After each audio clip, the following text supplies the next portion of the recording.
Offering my unconditional surrender at the lotus feet of beloved Master, my greetings, my love and blessings to all of you. May you all be blessed by the Divine Guru, Shiva Balayogi, to be the most fortunate.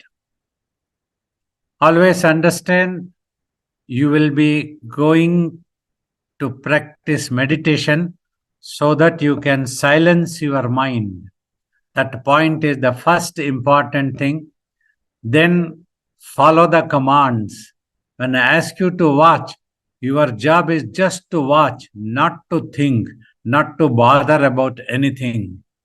Just watch the front portion. Even if it is difficult for you to locate the in-between eyebrows, do not worry about it.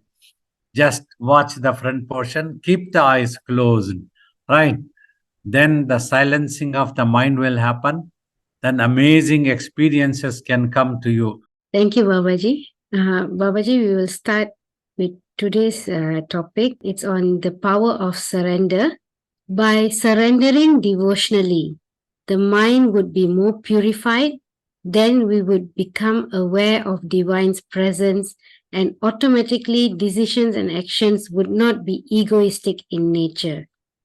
Babaji, if all actions and results out of surrendering are selfless in nature, is that the only indicator to know if one is truly surrendering? Yes, that is the true meaning of surrender, is when the mind becomes quiet. First thing, as I have told, mind has no third way. Either it is into its own imaginations. When it becomes quiet, means when it surrenders, it goes back to its origin, the divinity, to the real self. So that's what happened.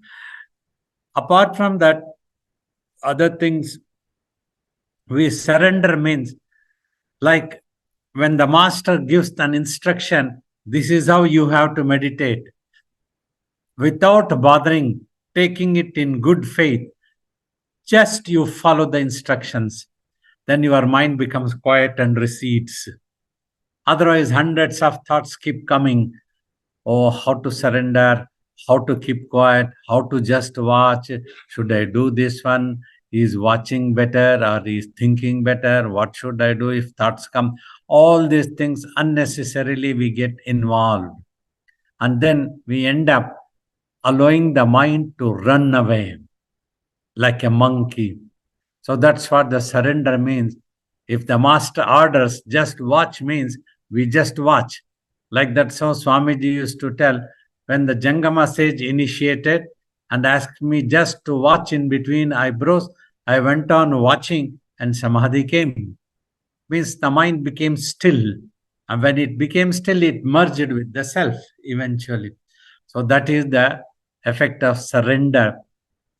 Also, in Karma Yoga, you can live a normal life. No need to misunderstand about that. But say ki you have a wish, you put an effort, you're totally focused. Then when the result comes, you surrender, means you accept the result. You won't have any brooding. Then your mind becomes quiet.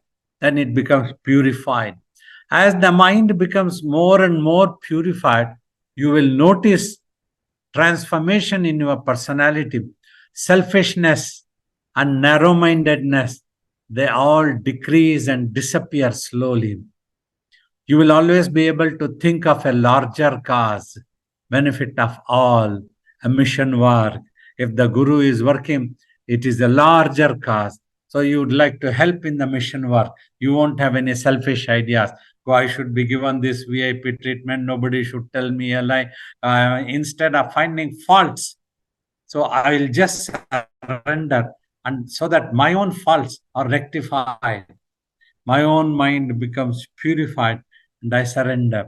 Like this, surrender is such a beautiful karma yoga effect it can give. When your mind is quiet, it goes into reunion with its real self, the divine or divinity, what we call it. So when it acceptance is there in life. But you live a normal life. You don't have to give up anything. You can be a householder, You just put an effort, you have wishes, you need a certain work to be done, pray for that, put efforts for that. And when the result comes, if that is beyond your capacity, you just accept it. That is, result is always beyond your capacity. You cannot influence the result just by a wish. It comes when it comes, that is there. You have to accept. That's what Sri Krishna also told. And that is what is real surrendering. Thank you, Babaji. The next question, Babaji said, be in this world by being intelligent and aware, and don't allow others to sit on your head. Be polite but firm. Exercise the principles and ensure justice is being done. Ensure it is beneficial for the world, for the people, for a larger cause. That is how we can fulfill the norm of this world. Babaji, often we are still being stereotyped from the titles, rankings, statuses of our job, and people define us in that manner. In the spiritual world, what is the real context behind the jobs that are assigned to us? And how do we balance these responsibilities while wanting to grow spiritually? Yet again, here, the mind needs to be purified. If it needs to be purified, it has to give up its ego. Like you come to a monastery, you come to the lotus feet of the master in the ashram. You come as a devotee, Swamiji used to tell. Forget whether you are an army officer, you are a businessman, or you are a royal person, or what you are a rich person, whatever it is, forget about it. Come as a devotee. Then you will surrender. Whatever work is given, so you will just do it. And you will always see the master, whether master is physically there or not. You will consider that he is watching you all the time. So some people tend to see, when I come, they will come and they will try to work in front of me. But if I am not there, they will also disappear. They won't like to work when I am not there. So that is not the surrender, or that is not the sincerity. That is not the devotion. If you are devoted, you must see your Guru, everything, as everything, everywhere. Like Swamiji, he came only for a couple of months or 3 months maximum, once a year. After he went away, he wouldn't be there physically, but we saw him there all the time, sitting in our heart with us, watching us. So, same seriousness, we continued working in the ashram, and we never discriminated that we will work only on the table, sitting as an officer only, or keeping mobile phone in the hand. There was no such thing. Any work that demanded our intervention, so we worked there, whether it was in the kitchen, whether the cleaning of the ashram, whether looking after the office work, whether doing bhajans, whether doing meditation, anything, whether looking after the children of devotees, as a local guardian, bring them from the school, feed them, play with them, and drop them to school. Every odd jobs, whether looking after a mentally challenged boy, the mind never questioned why I should be doing this. Is this is the purpose that I have come? Like that, it never thought. And I never thought I am deprived of any such status quo. I am deprived of my sleep. I am deprived of my freedom to talk to people that I want. Never thought like that one. Just surrender. In everything we saw the master. Whether I'm dusting, I'm serving the master. His place needs to be kept clean. His institution needs to be kept clean. So also, always in this world, even if we have to say no, we can be a bit polite. We don't have to be rude to anybody. That's what we always thought. Even knowingly or unknowingly, my Lord, please bless me that I would not hurt anybody. Let me talk peacefully. Even if I cannot give a certain thing, if somebody comes and asks that I need a piece of land from the ashram, I would refuse. No, this is for public utility. I cannot give it to you like that one. I am sorry. But politely we can answer.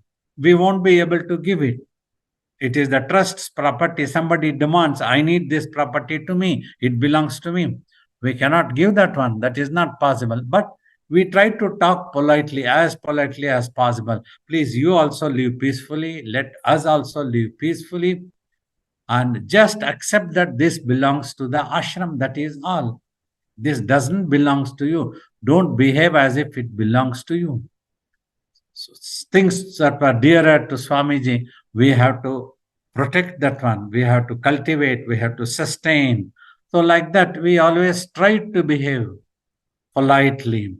Sorry, we cannot give this one.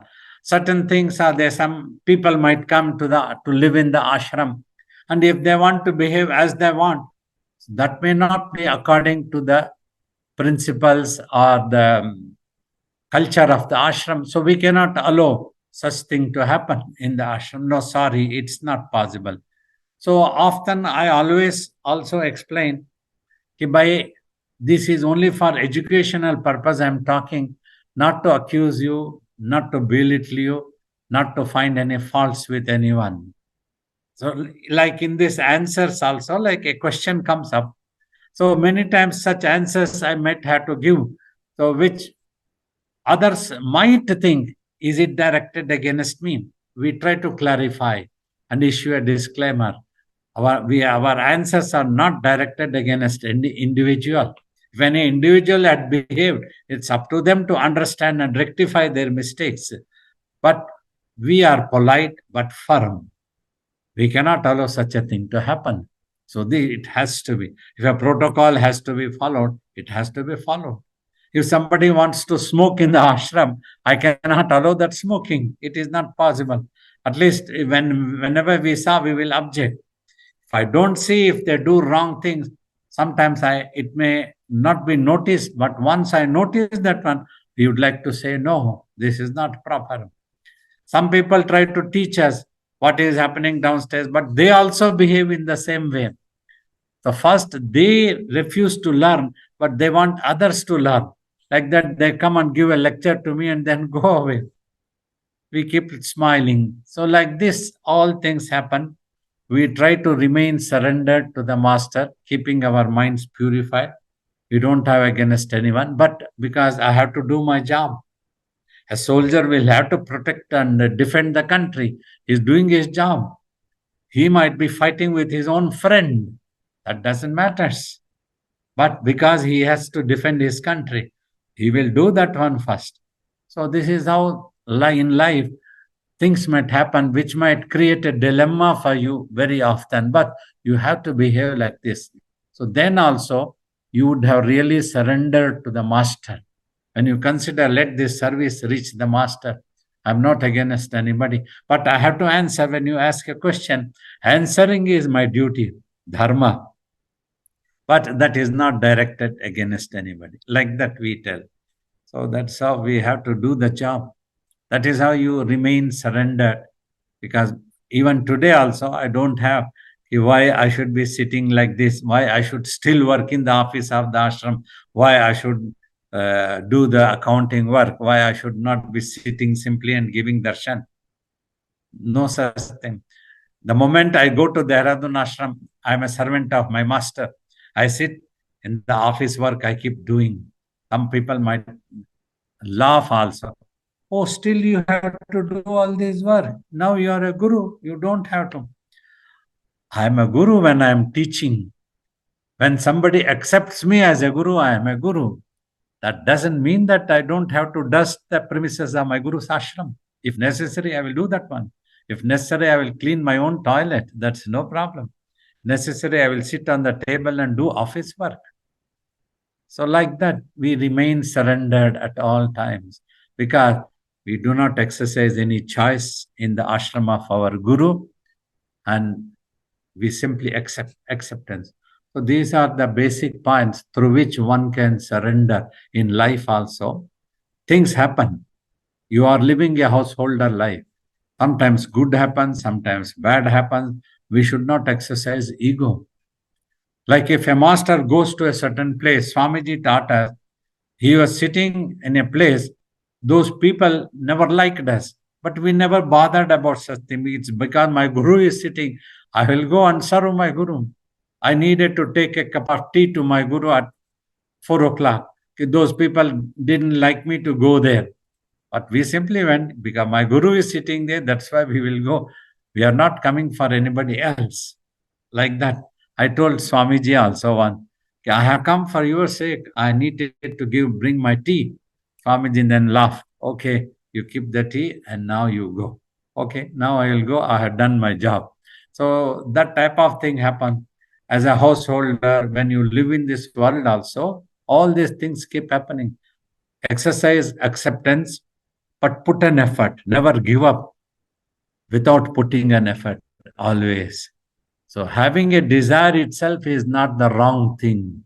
Having to fulfill some responsibility is not a wrong thing. You do everything, but when the result comes, finally accept it. When it goes beyond our capacity, we are unable to stop it, then we have to accept it. That's it. Somebody comes to ashram, they stay with me for 30 years. If somebody wants to go away, we cannot stop it. We will accept. We have to accept that situation. Like this, the life goes on. So if you all learn this thing, then you would have surrendered to the master. Then your mind will become quiet, gets purified. Then you will see the self is revealed, secret of the mind and the existence of yourself as that eternal entity. That secret is revealed automatically. For that purpose only you have to meditate. But if you exercise like this, you can become a karma yogi. Thank you, Babaji. Next question on the same topic. Wherever possible, adjust and do accordingly. But if not possible, then it is our choice what we want to do. Often people want to oblige the relationship and give excuses instead of meditating. Babaji asked which one we are ready to gain and which to lose is our choice. So either it is a mistake or the right decision. Babaji, what is the indicator to know if the decision was the right decision? Sometimes we make a choice to oblige the relationship, especially our loved ones, and to make them happy. But we also understand that it may not have a lasting effect because there might be a next expectation. If we choose the other option, sometimes our loved ones would talk about it as though we are being selfish. So, what can Babaji advise when we are surrounded by people who are not exposed yet to the power of surrendering and serving the divine Guru? You know, it's easy to satisfy the divine, but you can never satisfy human beings. Everybody will be selfish in their own way. So if you behave like that, they are happy. If you don't behave like that, they are not happy. Even sometimes devotees expect a guru to behave like that. Somebody's son is gay, wants to marry another girl of belonging to other caste, and that devotee is unhappy if the guru doesn't help that lady. So what to do? So these type of things keep happening in life also. But we must try to see always there is no such thing called right decision. The decision happens when we exercise what we want. We must achieve the highest. Once we know when the death happens to the body, we lose control over ourselves.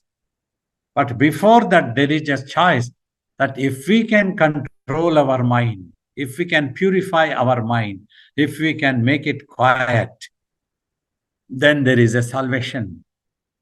We don't have to be reborn. That is the foremost important, because when we were born, nobody came with us. When we will die also, nobody will go with us. Everybody has to go on their own way. Nobody can accompany each other. That doesn't happen.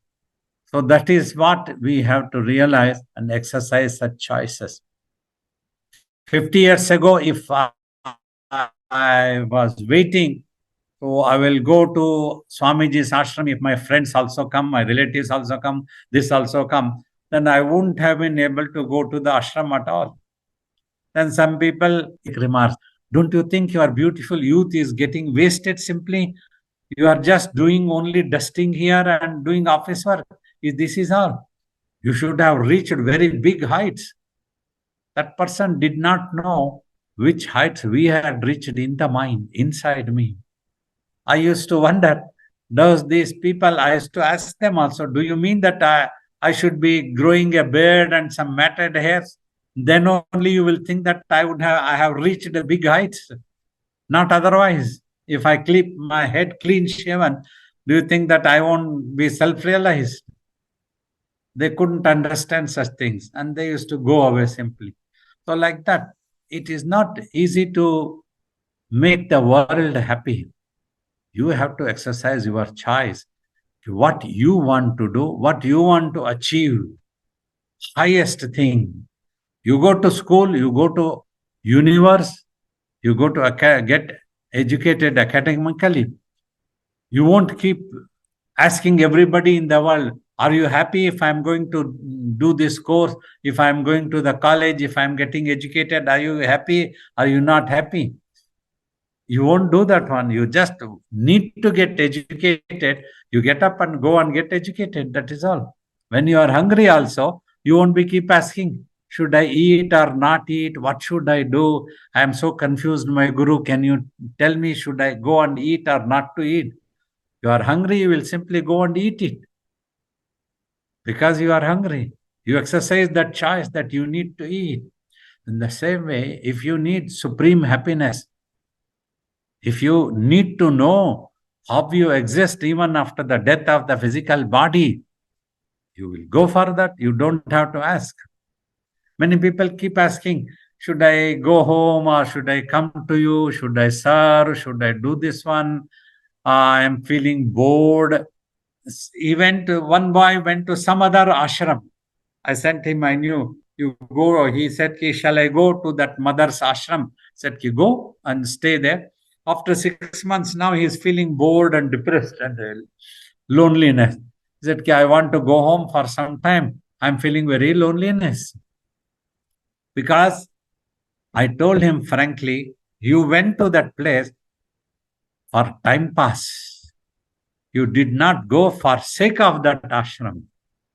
50 years ago, I came to my master for sake of my master, for sake of being in the ashram. So even 50 years after, I am enthusiastic, I am happy, at peace. There is no loneliness that I feel. I am never bored. I never felt depressed. Nothing happened because I came for sake of my master, for sake of being in the ashram only. That's when we try. You love for sake of love, then you will never be disappointed. If you love for sake of something else, for a physical pleasure, for wanting wealth and for one, I tell ki, I conduct retreat by asking you to clean the toilets and dust the surface. That is the real retreat you can learn. You can give up your ego. If that is acceptable, see. If you come for some other purpose, no, I will only meditate and I will only at the most accompany Babaji wherever he goes. Otherwise, I will not be in the ashram. It is no use for me. If Babaji is not going to take me wherever he goes, it's useless for me. I don't want to be in the ashram. Then you are not fit to be in the ashram. You have to go. You go and find your way. So that is how, when you go in quest of knowledge, for sake of knowledge, you should not go in quest of knowledge for sake of something else. So then you will never be bored. A guru loves me or not, that doesn't matter for me. What matters for me is that I have fallen in love with my guru and I will love him. Even my guru cannot make me not to love him. I told my mother, so I will not regret. Please send me. Bless me and send me. Today when I look back, I'm happy. 50 years smoothly simply passed by. We never felt that loneliness. We never felt like going back to home. We could never lived in the home. So many things happened. For some time we went for other purposes, for some other work. We came back to the abode of my master. Always loved. So we are. So that is the purpose. Once you understand, then you will be able to make a right choice, what you want. And after that, you must not regret. If you regret, it was your mistake. So that is how the right decision. When you make a decision, afterwards, don't regret. That's fine. If you regret, it was your mistake. If I regret even today, so it was my mistake 50 years ago, I shouldn't have come. I should have done something else. No, I have no regrets. That is how in life you exercise your choice. You must understand. I tell people, you all know that you have to earn a livelihood for your food to sustain your life. You will not wait for a guru like me to come and give a lecture, a talk. You will go out of way. You will never tell that you don't have time to go to your office and work and earn some money, your livelihood. You will never tell that one. You will set a priority. Why I have to go to office? Sorry, I will see you some other time. Swamiji, I cannot come for meditation. I am sorry, I need to go to office. You will tell. So like that priority. So when you understand that you need that one, you know that there is a time bomb under your chair, and I am calling you, wait, Aruna, keep sitting there. I have something to show for you. You won't wait for that, Babaji. First, I have to save myself from this time bomb. Afterwards, I can see what you want to show me. Setting a priority and exercising the choice in life. What you want is the highest. If that is the thing, you said, if the master is priority, once you set that priority, never look back. It is the question of self-respect. That's what Swamiji used to tell. He told one of his disciples, you are sitting and doing for 2 years tapas. Now, if you get up, it was your self-respect. Why you shouldn't have sat for tapas at all then? Like that, he told frankly to that man. I was there. So like this, Swamiji used to teach. That is how we learned from Swamiji. He wouldn't give an answer or a long lectures on a microphone. One sentence he used to tell. So exercising the choice. There was another important incident. It's very important teaching how to exercise. If it happens, happens. If doesn't happens, doesn't happens. Like that. There was one person who had fallen in love with a girl of another caste. It was long ago when Swamiji was there in 1977. He came to Swamiji. The girl's parents are not willing to give that girl to me in marriage. So that girl also is now confused. What should I do, Swamiji? Swamiji instantly told, what is the confusion, idiot? That's how Swamiji used to talk. What is the confusion, idiot? Go and ask the girl if she is ready to marry with you, you get married. Go to some pilgrimage place, some temple and get married. If the girl is confused, is not ready to marry you, then forget about that girl and get married to some other girl. In any case, you don't have to remain confused and waste your life and do like this. You see what a beautiful teaching in this. In life, taking a decision, exercising choice is what we are discussing. Very in a simple way, Swamiji said, this is what you have to do. If you can do it, do it. If you cannot do it, don't do it. Forget about it. At least don't keep worrying in the mind. At least let the mind be at peace. Thank you, Babaji. That was very good, very detailed and good examples and explanation Babaji was sharing. Babaji, do we have time to open it up for devotees if they have any questions? Yeah, we can take about 15 minutes, some more questions. Thank you, Babaji. If anyone has any question, you can raise your hand to ask directly to Babaji, or you can put it in the chat and I will read out the question.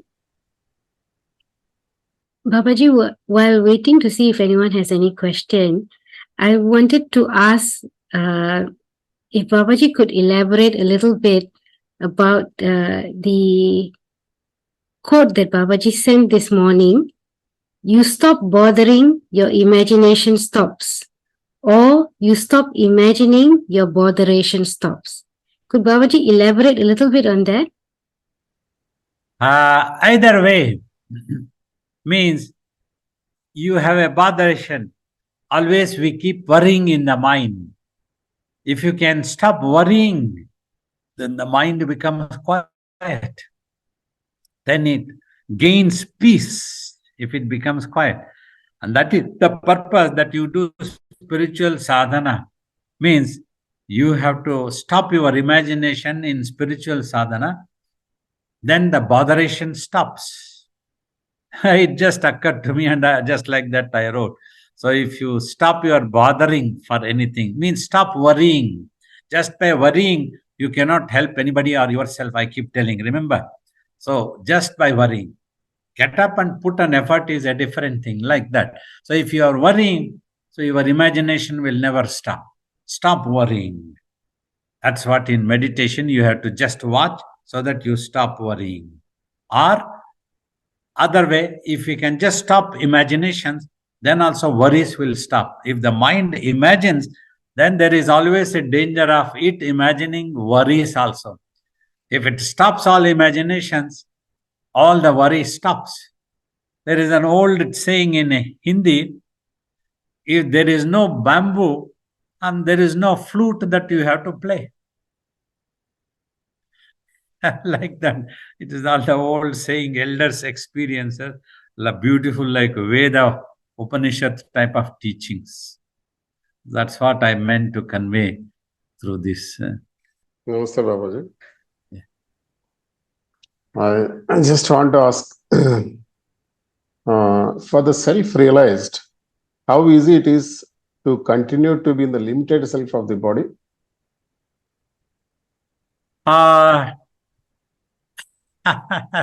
You want me to give out all my secrets? That's why I was hesitating. Should I tell or not? I just would like to stop there. I keep a little bit of ego to remember my guru's name and keep a little bit of consciousness in touch with the brain. But it's definitely very difficult to keep up this body for a very long time. But when the Guru has assigned mission work, he has ordained us to do that one. For that purpose, then we balance. It's my duty, I have to do it. Don't have to see whether this is becoming difficult or not difficult. Means many times I feel that we are not useful to this world. I wonder whether I'm answering rightly or not also, but the flow comes. I don't imagine and answer anything. It simply comes. Finally, it's he who is looking after, and thus this body continues as long as he wants it to be useful to others. Only we pray the day this body is not useful to anybody, please take it away. As long as it is useful to anybody, it's still okay for me to continue. So that's how we try to keep. Babaji, normally the disciple has to be subset of Guru with all the reverence, or the disciple can be independent also? Can be independent. No, real guru never binds a disciple. He can be independent. But knowledge and wisdom are different. In life, it is different.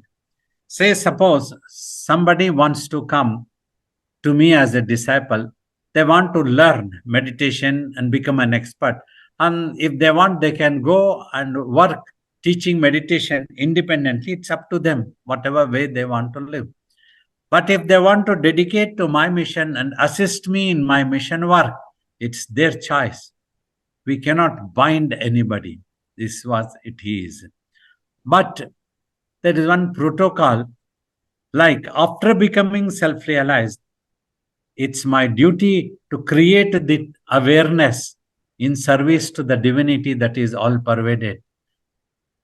And in duty to my master, so we considered he gave me a place in his ashram 50 years ago, and it's my duty to look after that place also, along with teaching his spiritual truths. So we feel, so if whoever feels it as their duty, they can, or if they want to be independent, they can go independently. Thank you. Any other question, Aruna? Yes, Babaji, there's one question in the chat. Babaji, how does one overcome ego? And how can you know whether it is ego or not? See, again, if you can surrender to the master, surrendering to the master means you just listen to the master with good faith.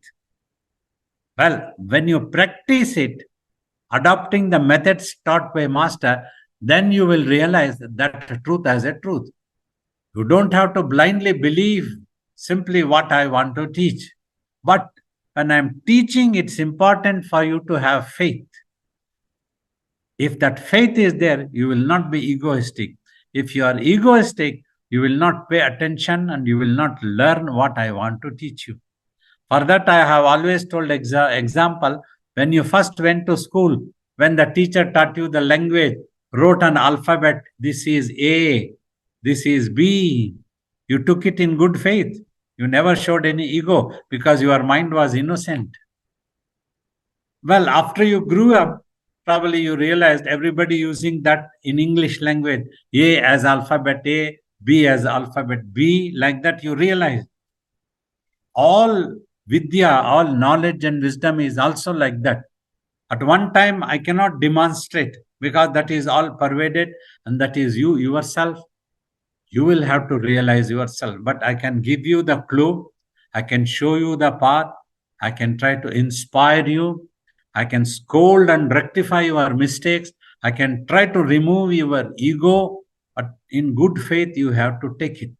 After that, you practice that sadhana. Then you will know the actual truth. Then you tell me. That's how Swamiji used to tell. You meditate and you know yourself, and then you tell me what the truth is. If I tell you will believe or you don't believe, you cannot understand, like that he used to say. So that is how you need to have faith. Faith is not blind belief. Faith is self-confidence. You have to learn means at that time you don't know. At that time you don't even have the capacity to know the truth. You have to raise yourself, your capacity to know the truth also. Till then, you need to have faith. Means that's when you will not have any ego. Namaste, Babaji. See. You had said earlier that you keep a little bit of ego to be able to function in the world. How can one just use a little bit of ego? I mean, I've been using our intellect to separate ourselves from the universal consciousness. No, it is a technical matter. A little bit of consciousness is enough to be in touch with the brain, to use the brain and live in this world. We don't have to put all our load onto the brain. Often common people use their energies too much, more than that is necessary on the brain to apply the brains. Very little bit. That's what we call it as a sattvic ego. A little bit attachment to the name of my master, to the institute of my master. A little bit. That is all. It is not a wide range of attachments that we have. Nothing more is there.